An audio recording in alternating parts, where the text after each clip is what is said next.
그 앞에 성신께서 영원부터 아버지와 아들로부터 나오셨다고 고백합니다. 이제 성신은 나오셨다 이렇게 이야기를 하고, 성자는 뭐라 했습니까? 나신다 이렇게 이야기를 하죠. 여기에 말이 나신다는 말도 생물학적인 언어가 아니고 요거는 이제 하나님과의 관계를 표현하는 말입니다. 그래서 하나님과 동일하신 신성을 가진 하나님이시다. 그리고 그 하나님 영원하심, 무한하심, 또 이 전지하심, 전능하심, 이런 뭐랍니까? 비공유적 속성, 하죠. 비공유적 속성. 이런 것들은 사실은 무척이나 하나일 수밖에 없는 성격을 가지고 있어요. 전능하면은 하여튼 그 전능 속에는 전능이라는 것은 하나밖에 될 수밖에 없어. 딴 게 두 개가 있을 수가 없어. 왜냐하면 전능하면 그건 모든 걸 다 포함하기 때문에. 그렇죠? 이해가 되죠? 이게 사실 이 말이 제가 이해가 돼야 됩니다.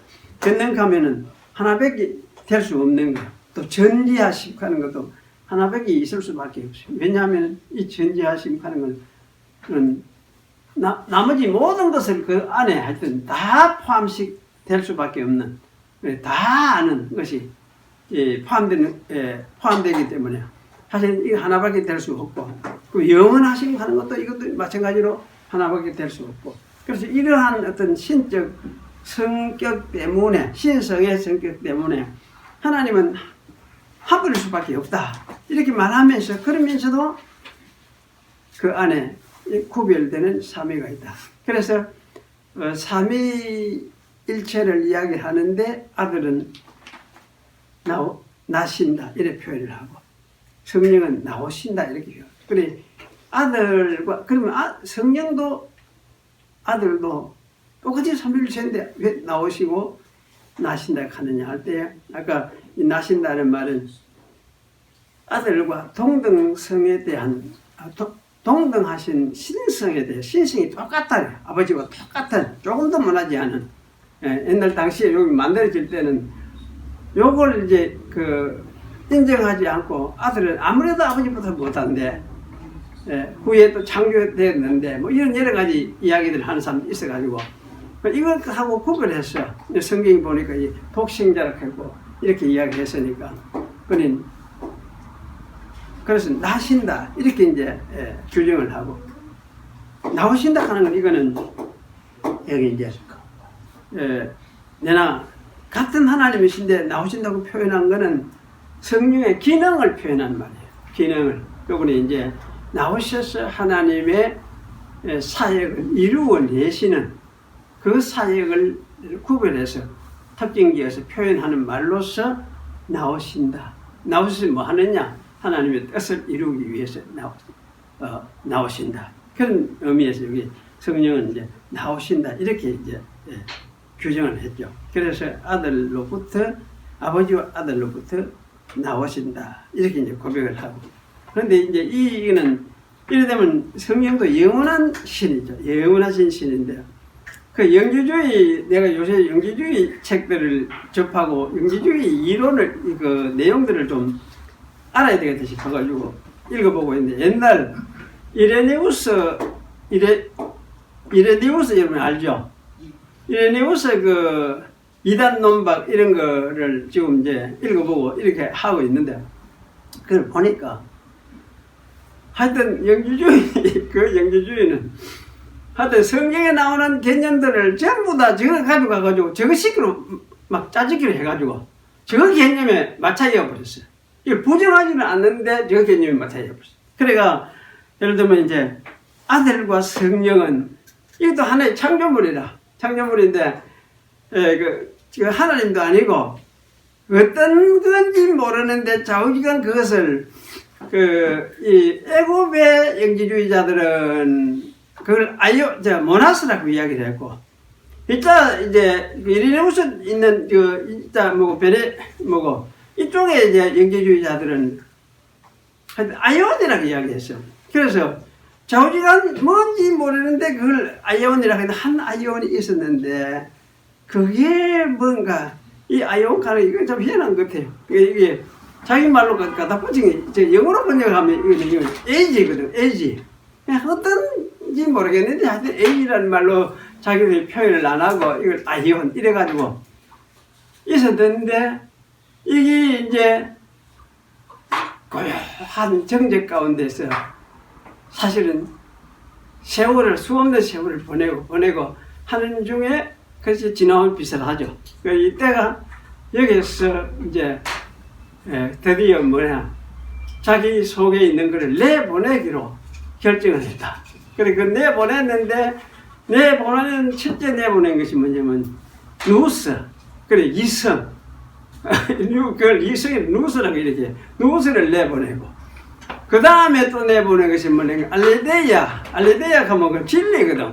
그걸 또 내보내고 그 다음에는 또 소피아를 내보냈다. 소피아는 지혜 아닙니까? 지혜를 내고 이렇게 말을 했던 헬라 말 속에 그런 어떤 중요한 개념들을 했던 이상한 그 생각을 가지고 붙이고 우리가 내보내고 이렇게 하다 내보냈는데 나중에 이제 그 데미우르스도 내보내고 그러면서 이제 어디로 내보냈냐? 내보낸 이 세계가 하나의 이제 충만한 세계. 그 자기들 말로 프레이로마. 그 헬라 말로 프레이로마 하는 거 충만이거든. 충만의 세계라. 충만의 세계를 잘 갖추기 위해서 내보낸 분이 그리스도다. 그리스도와 성령이다. 그것도 성령이 붙어요. 같이 나와요. 성령이 붙어요. 이래가 충만의 세계가 완성이 된다. 이루어진다. 이렇게 이야기를 하는 것이. 이제 이 충만의 세계는 이 물질적인 우주가 탄생하기 전에 그 상부의 세계예요. 그 후에 이제 이런 세계 후에 나중에 그것을 데미우르그라스라는 또 아이온이 있어가 그게 이제 물질적인 세계를 창조했다. 이렇게 이야기를 해요. 근데 그러니까 완전히 이제 온갖 신과 비슷한 온갖 어떤 상상, 공상이 하나의 그 종교도 아니고 뭐가 철학도 아니고 철학은 철학인 것 같아. 이 세상 그런 게 잡다하게 돼가지고 하나의 이제 잡신 세계가 있고 그 잡신의 세계 속에서 한 신이 나와가지고 이 우주를 물질적인 이 우주를 창조했다. 이렇게 이제 이야기를 하면서 창조론을 이야기를 해요. 하니까 그 그리스도도 어떠냐, 성령도 그 어떤 잡신의 한 일종으로서 마지막에 내보낸 아이온이 내보낸 하나의 아이온이었다. 이렇게 이야기를 하죠. 그래서 사실은 그 이레네우스 책이 이제 이단 논박이 1권, 2권, 3권, 4권, 5권까지 있는데 점점 가면서 한 3권쯤 가면은 이거는 이제 성경의 하나님은 그런 여러 가지 잡신들을 이야기를 하지 않는다. 창조주 한 분 하나님을 이야기를 한다. 그러면서 이제 이 창조주 한 분 하나님이 천지를 창조하셨는데 이 하나님 안에서 구별되는 이제 성자와 성령이 함께 하나님으로서 사역을 하시는 걸 이야기를 해요. 그렇게 이야기를 하니까 그래 이제 딱 이제 단정하는 것이 이 하나님은 성경에 말하는 창조주 삼위일체 하나님밖에 없다. 이걸 분명해요. 이걸 분명해요. 그런데 사실은 이제 그 영지주의 자들이 말하는 신은 그야말로 다신 개념을 가지고 있어요. 다신론 개념이고 다신론 개념을 가지고 있어요. 그 무엇인지 그 근원은 무엇인지 알 수가 없는데 그걸 뭐라고 해요? 근원이라고 해요. 근원.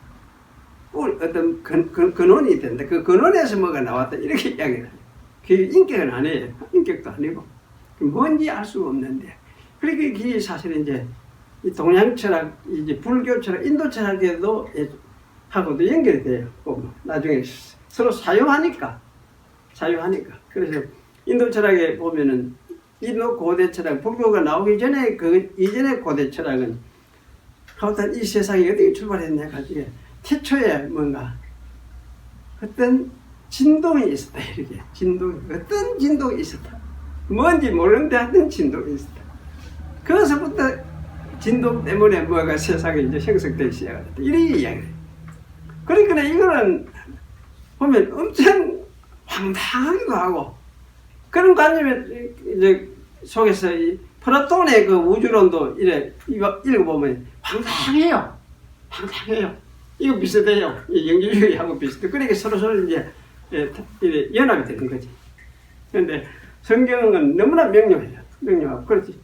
이게 참 창조주 하나님 절대로 계시는 스스로 계시는 창조주 하나님.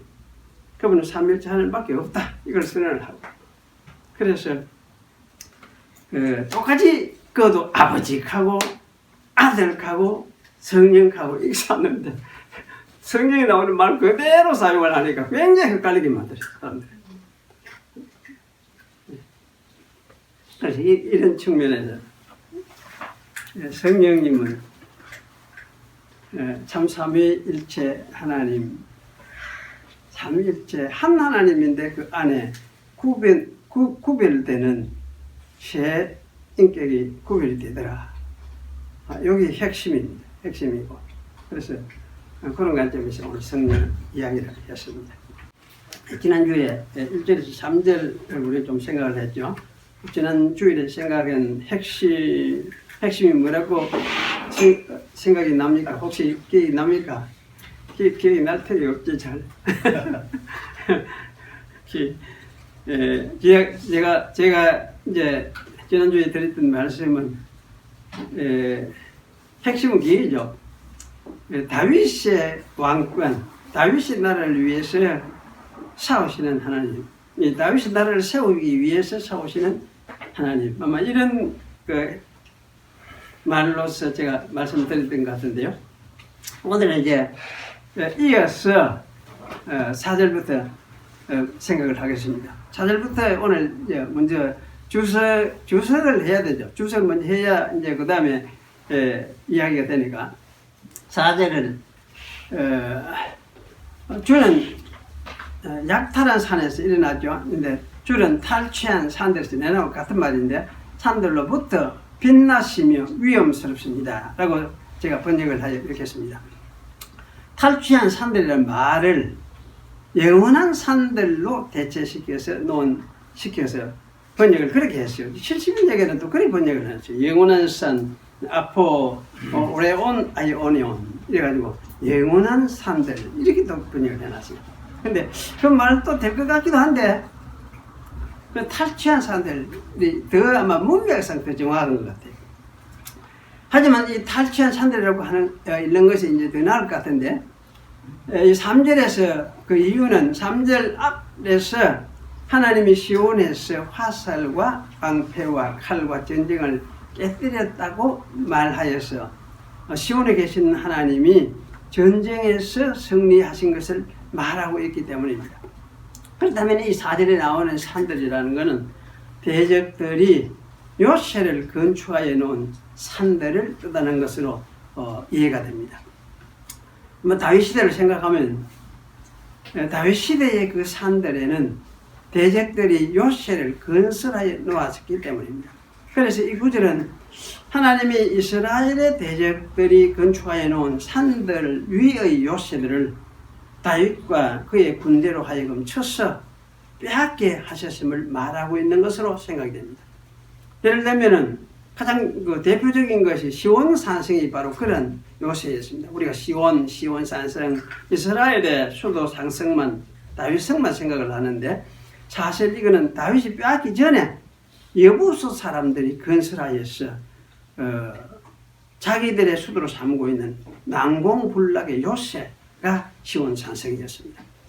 하나님은 이 시온 산성을 다윗 군대로 하여금 정복하게 하셨습니다. 그리고 시온 산성을 정복하듯이 다른 민족들의 산성들도 정복하게 하셨습니다. 하나님은 하나님의 싸움을 싸우는 다윗의 군대로 하여금 다른 민족들의 산성들을 쳐서 빼앗도록 하셨습니다. 그리고 이렇게 정복하게 하셨으니까 탈취한 것이 맞죠. 직접 가서 정복해서 빼앗아 왔으니까. 그래서 탈취한 산들로부터라고 읽는 것이 옳겠다 이런 생각을 합니다. 그리고 주는 영원하시며 약탈한 산들에서 존귀하시더라고 번역을 했는데, 저는 주는 탈취한 산들로부터 빛나시며 위엄스럽습니다. 이렇게 약간 달리 번역을 했습니다. 이 구절의 의미는 아마도 빼앗은 산성에 이스라엘 군기가 풀러기는 것을 뜻한다, 그런 생각이 듭니다. 영화로 약탈한 산들에서 존귀하시다. 그 산들에서 주님이 높여지는 그런 어떤 상황을 보여주고 있는 거죠. 그래서 그것이 무엇일까 이렇게 할 때에 이스라엘 군기가 아마 흘러기는 이런 것을 생각할 수도 있겠다, 그런 생각이 듭니다. 아니면 또 시온 산성에서 다스리시는 여호와의 다스림을 빼앗은 산성들도 잘 받고 있다는 뜻으로서 이해할 수도 있겠습니다.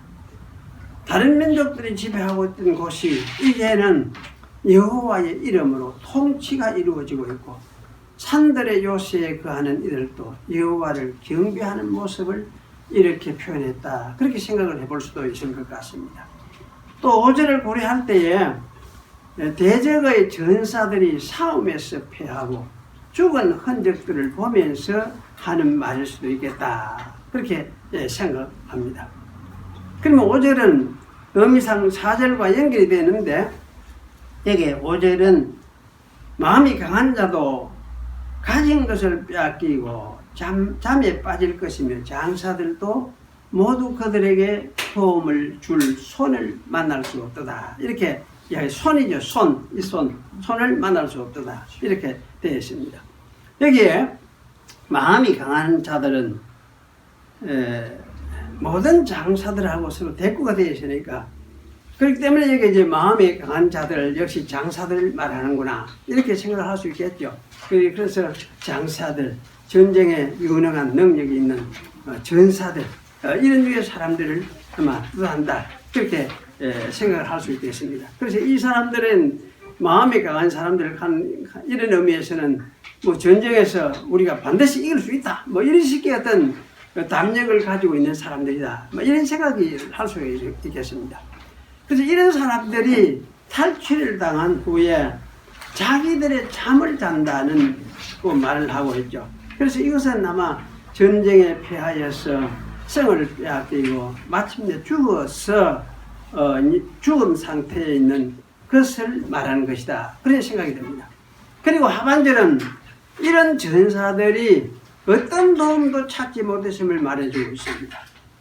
그들의 손을 놀리지 못했다고 하기보다는 우리 손을 놀리지 못했다, 이렇게 번역되어 있는데, 그들의 도움을 찾지 못하였다 혹은 만나지 못하였다, 이렇게 읽는 것이 좋겠습니다. 그래서 손을 놀린다가, 손보다도 손은 사실은 힘을 의미하고, 그 힘은 도움을 의미하죠. 도움을 줄 수 있는 능력을 이야기를 하니까. 그래서 이제 이런 도와줄 수 있는 손을 만나지 못했다. 이게 동사가 찾다, 발견하다는 말이 쓰여 있거든요. 그래서 이 장사들이 결국은 다 죽고 자기들을 도울 자를 만나지 못한 그런 상황. 그래서 멸망해 있는 이런 것으로 이해를 할 수 있겠습니다. 그리고 6절은 야곱의 하나님이 꾸짖으시며 대적의 병거와 말이 깊이 잠들었음을 말합니다. 깊이 잠들었다는 말은 죽어버렸다는 뜻으로 이해됩니다. 잠드는 거, 이거 성경에서는 잠드는 건 죽은 걸 이야기하죠. 대적의 전차가 깨져서 박살이 나고 말도 쓰러져서 죽어버린 상태를 말하는 것 같습니다. 하나님의 꾸짖음으로 그렇게 되었음을 말합니다. 그리고 이제 그 7절에서 9절은 주 하나님은 두려우신 분을 강조를 합니다. 주는 경외할 자신이 주께서 노하실 때 누가 주 앞에 서겠습니까? 주께서 하늘로부터 판결을 선포하시니 땅이 두려워하여 잠잠하여 싸우니 하나님이 땅의 모든 온유한 자들을 구원하시려고 판단하러 일어나신 때였습니다. 이렇게 이제 제가 적어봤습니다. 시제의 주위에서 우리가 읽어보면은 이 말씀도 과거에 경험했던 일을 바탕으로 하고 있는 것으로 생각이 됩니다. 아마도 하늘에서 번개와 천둥을 바라시면서 우박과 큰 비를 내리셔서 대적을 파했던 사건들을 상기하는 것 같습니다. 하지만 다윗의 군대가 경험하였고 아삽이 되새기는 이 경험은 후대를 위한 예언이기도 한 것은 분명합니다. 왜냐하면 하나님이 다윗을 택하실 때는 다윗 개인을 위하여 선택한 것이 아니라 다윗의 후손 메시아 왕과 그의 나라를 위하여 택하였기 때문입니다. 그러므로 다윗 시대의 경험은 또한 다윗의 자손 메시아의 나라를 위한 예언이기도 한 것입니다. 여기서 하나님이 구원하시는 온유한 자들이 누구인가를 생각해 볼 필요가 있습니다. 이게 이제 끝이 9절, 10절, 9절에 하나님이 땅의 모든 온유한 자들을 구원하시려고 판단하러 일어나신 때였습니다. 이게 심판하러 일어나신 때였습니다. 이렇게 번역을 할 수 있습니다. 심판으로. 그런데 심판은 하나님이 판단하는 것이죠. 재판하는 하나님의 한 방식이니까. 여기서 우리가 이제 말하는 온유한 자들, 누가 온유한 자들인가? 이거를 우리가 생각할 때요, 다윗을 통해서 이걸 또 더 우리가 생각할 수가 있습니다. 이새의 아들 다윗의 생애를 생각하면은 그를 지지할 인간 세력은 거의 없었다는 생각이 듭니다. 그의 아비 이새는 한 가족의 아버지였었지만은 나라에 영향을 미칠 세력은 되지 못했던 것 같습니다. 다윗의 형들이 사울의 군대에 들어가서 골리앗과 싸우는 그런 전투에 병사들로 참여하였던 것을 생각해도 그렇습니다. 그러니 다윗이 성령으로 부음을 받고 지혜롭게 행하면서도 쫓겨 다닐 수밖에 없었습니다. 또 왕이 된 후에도 왕권을 가지고 강력하게 다스릴 수 있는 처지에 있지 못하였습니다. 오히려 다윗이 왕이 된 후에는 요압의 세력이 군대를 강력하게 장악하고는 다윗을 거역하며 도전하기도 했습니다. 반면에 다윗은 여호와 하나님밖에 의지할 데가 없었습니다. 이런 다윗의 모습은 그가 압살롬의 군대에 쫓겨서 도망을 가게 된 상황에서도 그러했습니다. 다윗은 여호와께서 버리시면 버림을 당하겠다는 마음으로 모든 일을 하나님의 손에 맡길 수밖에 없었습니다. 말년에 이런 가운데서 다윗 자신을 건져주신 여호와 하나님을 다윗은 이렇게 고백했습니다. 나를 강한 원수와 미워하는 자에게서 건지셨으며 저희는 나보다 힘센 영고로다. 저희가 나의 재앙의 날에 내게 이르렀으나 여호와께서 나의 의지가 되셨도다. 나를 또 넓은 곳으로 인도하시고 나를 기뻐하심으로 구원하셨도다. 라고 다윗은 고백했습니다. 다윗은 성군으로 생애를 마쳤습니다. 참 이런 고통 속에서 다윗은 나중에는 그야말로 성군이 되었습니다. 예수님이 사시던 삶도 바로 이랬습니다. 오로지 아버지 하나님밖에 의지할 곳이 없었고 그렇게 하다가 자기의 생명을 아버지께 맡겼습니다. 아버지는 그를 죽도록 내버려 두셨습니다. 예수님은 아버지의 이런 처리를 경외하심으로 받아들이셨습니다. 이런 사실들을 생각해 볼 때에 세상에서는 가진 것이 없어서 죽음을 당했지만 하나님이 살리셔서 사는 자가 온유한 자라는 생각이 듭니다. 이런 예수님을 따르는 사람들도 이런 정신을 가진 사람들이라고 산상설교에서 예수님은 설교하셨습니다. 온유한 사람들은 복이 있다. 저희가 땅을 기업으로 받을 것이다. 이렇게 말씀하셨습니다. 이 사람들은 물론 이 세상 때문에 가난하고 애통하는 자들입니다. 예수님을 따르는 기독 신자가 바로 이런 사람들이라고 할 수 있습니다. 이런 사람들이 하나님께 구원을 받고 또 받을 사람들입니다. 때문에 온유한 자가 기업으로 받을 땅은 성령 안의 세계, 하나님 나라라고 말을 할 수도 있고 성령 안이라고 이야기하고 성령이라고 이야기할 수도 있습니다. 그래 구약에서 말하는 땅이라는 것이 구약에서 약속된 그 땅이 신약에 오면은 어디냐? 그 그리스도의 사역을 통해서 이루어지는 보냄을 받은 성령 안, 그리고 하나님이 다스리고 통치하시는 그 세계 안, 이것이 바로 땅이다. 그렇게 말할 수 있습니다. 그리고 10절에서 12절은 진실로 사람의 노는 주를 찬송할 것이요 나머지 노를 가지고 주께서 주의 허리에 두르실 것입니다 라고 했는데요, 여기서 이 사람의 노라는 말은 사람은 이스라엘 내부뿐만 아니라 주변 민족들, 즉 이방인들도 포함하고 있는 말입니다. 따라서 사람이라는 말은 인류라고 읽는 것도 가능합니다. 그러므로 10절은 여호와께 적대심을 가졌던 이스라엘 백성은 물론 이방 사람들도 돌이키게 하셔서 여호와를 찬송하게 하시며 여호와의 전쟁의 전리품으로 만들겠다는 뜻으로 이해됩니다. 여호와께서 싸워서 마귀에게 잡혀있는 자들을 탈취하여 내어서 자기 백성으로 만들 것을 의미하는 것으로 이해됩니다. 이렇게 또 달리 좀 생각할 수 여지는 있을 것 같은데 저는 이렇게 이해를 했습니다. 11절은 너희는 여호와 너희 하나님께 서원했으니 그것을 갚아라. 사방에 있는 모든 자들도 마땅히 경외할 이에게 예물을 드릴지로다 라고 했습니다. 앞의 구절은 이스라엘을 향해서 하는 말이고 사방에 있는 모든 자들도 마땅히 경외할 이에게 예물을 드릴지로다 하는 이 말은 이스라엘의 이 이방인들을, 이 주변의 민족들을 향해서도 하는 말이다. 그런 생각이 들어집니다. 그래서 이스라엘 백성은 일단 조상 때부터 서원을 했던 사람들이죠. 다윗 당시의 백성들도 여호와께 서원했었습니다. 그런 서원을 이제 갚으라고 이야기를 합니다.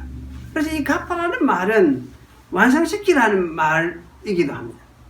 서원하고 처음에 지킨다고 하다가 힘이 든다고 생각되니까 아이고 이제 못하겠다 포기하는 이런 일이 벌어졌어요. 그래서 그것을 이제 너희들이 완성시키라 이렇게 하는 말씀 같습니다. 이스라엘 백성이든지 다른 민족들이든지 간에 다른 민족들은 이스라엘 백성이 이 서원을 갚아야 완성시켜야 다른 민족들도 그 복을 함께 참여하게 되거든요. 그래서 인류 중에서 택함을 이스라엘은 받아서 여호와를 신앙하는 것은 여호와께 서원한 것을 완성시키는 것이라 할 수 있습니다. 이 서원 이것도 개인의 문제가 아니에요. 왜 그러냐면 예수님이 서원하시고 오셔서 그 서원을 자기의 죽음으로 완성시키셨습니다. 히브리서 보면 이게 분명히 이야기를 하고 있습니다. 우리가 예수님을 믿는 것은 예수님이 서원을 이루심 속에 우리가 있다는 뜻입니다. 그러면 우리가 서원을 완성시키는 것은 아니지만은 예수님이 이룬 서원을 우리가 지키면서 살아가는 사람이 기독 신자입니다. 그걸 따르는 것이죠. 옳다하고 그리고 완전히 다 지킬 수 있다 이 이야기도 아니에요. 그러나 하여튼 그걸 사랑하고 좋아하고 하면서 살아가는 그런 사람들이 기독 신자들이다 그렇게 말을 할 수 있습니다. 예수님을 끝까지 믿는 것이 서원을 지키는 것이라도 말을 할 수가 있습니다. 그러면은 예수님의 완전하심을 완전히 지킨 그 서원을 하나님 자기 백성들에게도 신약의 자기 백성들에게도 넘겨주시기 때문에 그렇죠. 그래서 예수를 믿는 이것이 서원의 완성에 이르는 길이다. 그렇게 우리가 이야기를 할 수가 있습니다. 구약의 서원을 이야기를 했다고 해서 신약에 우리도 직접 서원을 완전히 기도는 하기는 옛날에 했는데 돈을 내가 1,000,000원 막 어떤 사람 말대로 이거 평생 거의 평생 갚아도 잘 못 갚을 정도로 헌금하기로 작정을 했어요. 그것도 이제 결혼도 안 한 처녀가 공자 댕기면서, 회사 댕기면서.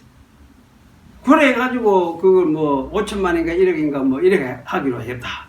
해놓으시거나, 야단 났죠? 그럴 때 어떻게 해야 되느냐? 그대로 우리 서원 해야 되느냐? 지켜야 되느냐? 저는 그걸로 서원, 그런 거는, 경우는 자기 자신 하나님 뜻도 잘 모르고, 그 자기 자신이 모르고 한 그 말들이에요. 말고 모르는 중에. 또 다른 사람, 여러 사람들이 그걸 막 하라고 이런 분위기를 조성했는 가운데서 그래 해버렸어요. 그래서 세상은 그런 서원은 어찌 됩니까? 안 지켜도 돼. 대신에 우리가 예수 그리스도로 그분이 내 서원을 지킨 것이구나. 그래서 난 그분을 믿고, 그럼 내가 내 할 수 있는 만큼 나는 하겠다. 그래 해야 되겠지. 뭐라도 할 수 없지만은 내가 할 수 있는 만큼 나는 하겠다. 뭐 이 정도 이렇게 하면 되죠. 그래서 서원이라고 하는 것도 사실은 이거는 개인의 문제가 아니고 예수님과 연결지어서 우리가 이해를 해야 될 부분입니다. 그리고 이제 12절은 그가 방백들의 심령을 꺾으시리니 땅의 왕들에게 두려우십니다. 이게 땅이란 말은 정관사가 없어요. 그러니까 이 온 세상 땅 이렇게 이해를 할 수, 지구 이렇게 이해할 수 있습니다. 여호와 하나님은 세상의 방백들의 심령을 꺾으셔서 여호와를 경외하도록 하시는 분임을 말하고 있습니다. 이렇게 여호와께 꺾이지 않는 세상의 방백들은 결국 여호와의 판단, 심판을 받고 멸망을 당할 수밖에 없습니다. 자, 지금까지 한 게 사실 주석이라 할 수가 있습니다. 여기서 우리는 이제 메시지죠. 지금도 여호와 하나님은 이렇게 인간 세상과의 싸움에서 육신적인 방식으로 싸우실까라는 질문을 할 수가 있습니다.